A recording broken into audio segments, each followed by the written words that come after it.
Ladies and gentlemen, boys and girls, children of all ages, HollywoodShono here, about to give you another Genshin Impact video.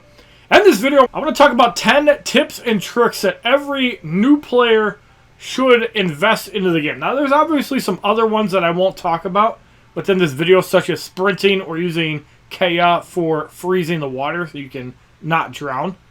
But some of the ones I want to talk about are the commissions. This is a very good source of Primo Gems for a new person. It's also a great source of Adventure XP. You can do these pretty quickly in about 20 minutes. There's also a great source of Companionship EXP in order to increase friend levels. The ley lines are another good source of that, and you should never let your ley line energy go below maximum if possible. Also, another tip that I recommend, when you're doing wishes, there's some debate whether or not you should do a 1 pull or a 10 pull. The reason I recommend the 10 wishes is because you're guaranteed a 4-star or higher item.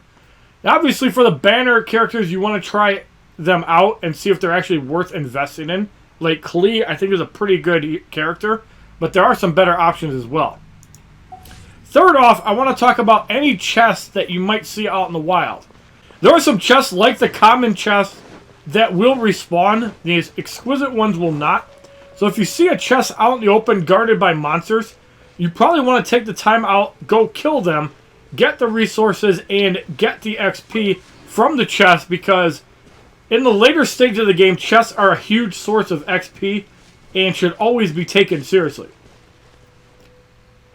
Next up in the things that you should do, number 4, are the side quests. So these are the optional quests, the world quests. You want to make sure that you're doing all of these quests because they're a great source of Adventure XP. They're also a source of Primo Gems, as you see right here. And it's going to be a good way to get through until you can get up to Abyss Maze, Troublesome Work, and some of the other quests. Now, the 5th thing that I want to talk about that you should always be partaking on are the events. So there are some limited time events that are available. For example, the test run trial for Klee. You can get 20 Primo Gems just for trying her out, and you can see if she's actually worth going for. Xingqiu is another one that you can get from the trials. It's going to be a 50% chance to get Xingqiu or Sucrose from the trials. I have Sucrose, and she's an interesting one, and this will give you a way to actually try the characters out. You also get some various random rewards like Mystic Refinement Ore. You also get some Adventurer's Manual, so all of these are available for free, and they're great. Tip number 6 that I recommend. You want to level up one character from each class. It makes no sense leveling up 4 different Electro characters. If you have a full team of Electro characters, you're going to be missing out because elements play a big part in this game. So as you can see by my party setup here, I'm not using more than one element. You can see I have Noelle, I have Key King, I have Kea, and Amber. And the reason I have a party set up like this is because every character does something different. So if you have 4 different elements, you can react to different things. Amber is also really good if you're trying to shoot and get some resources from the wild. So say you want to go after that. Now you just kill them and you're going to get some resources. You can't really do that with the other characters. You need a ranged attacker. So even though Amber is not a great character, she still has a support role. The 7th thing that I want to talk about is 3-star gear, and we're going to talk about weapons. So there are some 3-star gears like the Debate Club that you're going to be able to get their ability really high. So even like the Emerald Orb, you can get really high. You can get the Traveler's Any Sword. Basically anything that is 3-star gear, so it increases damage against weak spots.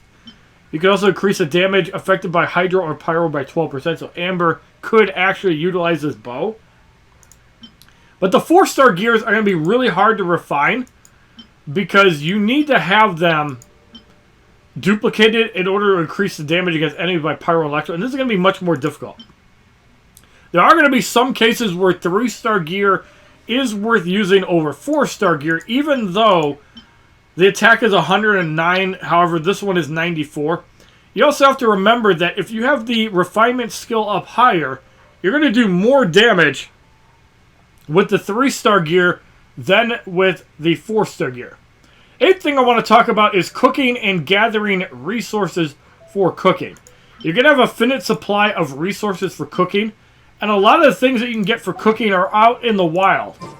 So the more resources that you gather by just walking the earth, the better chances you're going to have of being able to keep a stockpile of food and not starve. So if we go right here, for example, you can see all the things that we can actually craft and all the things that we can make. And you can also see the proficiency levels. If you have them fully proficient, you will automatically create good food. So let's take the Jade Parcels, for example. We're going to cook one of those up, and you need to stop it where the yellow line is, and you'll be able to cook well as a motorcycle or a car just sped right by. Now, once you get that all the way up to 10, you will be able to auto-cook these.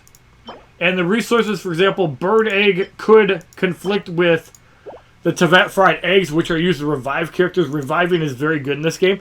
But if you have the proficiency up, you can auto-cook the food, and it'll always be of the highest quality. So you want to spend a little bit of time cooking and a little bit of time gathering resources, because if your inventory is out of food, you're going to struggle in events, and especially bosses or higher level enemies. It's just going to be a royal pain in the ass. And the final tip that I'm going to talk about is paying attention to the elements. Certain enemies are going to be weaker against certain elements, and it's going to come to your benefit. So while Amber is not the best character in the game, there are certain things out in the wild that will react to the elements, and you'll be able to better utilize that, as we just see some birds falling away out of random. But by doing all these tips, is that Kaya is really good for being able to walk on water with his special abilities. So if you find yourself doing a lot of swimming, make sure that you have him on your team. That way you're not drowning. I'm going to show you guys a little bit of an example here. And then this will do it for the tips and tricks video. We're going to keep it short and sweet because nobody wants to see a 10-minute video talking about random things you can just probably get on the internet. So we're going to use his water walking ability right here. So you can see that we're in the water. Let's wait for this. Let's actually get out of sea a little bit. So let's go freeze the water. Looks like you can't actually do that deep in the water. But watch what happens when we place a little bit there. So now we can actually place it. And we can place some more. And you can basically walk on water rather than swimming. So if you know there's a thing that's going to be far to reach, you can actually use Kaya and just use the ice to your destination. And you don't even have to worry about swimming at all. It's a little bit of a trick. It's probably going to take more time than actually swimming. But nothing hurts worse than not being able to get to your destination. I hope that these tips help you out as a new player, especially before you hit level 16 and you can co-op with other people. Also notice that people on PlayStation 4 are region locked. So if you're in the UK and you want to play with somebody in the US, you need to make sure that you have a US PlayStation account. The problem with that, obviously, is you have to get Plus on said US account, and it's going to be a real pain in the butt. However, if you make an account on mobile or on PC, you can choose the region that you select. Hopefully, a future update will actually fix this on Genshin Impact, but I know PlayStation is a little more anal about a lot of things. They were also the ones that made Rocket League and Fortnite very cross-play unfriendly. But thank you for watching this tips and tricks video. Let me know what type of content you'd like to see on Genshin Impact, and have a wonderful day. www.youtube.com/HollywoodShono. Subscribe, bitches!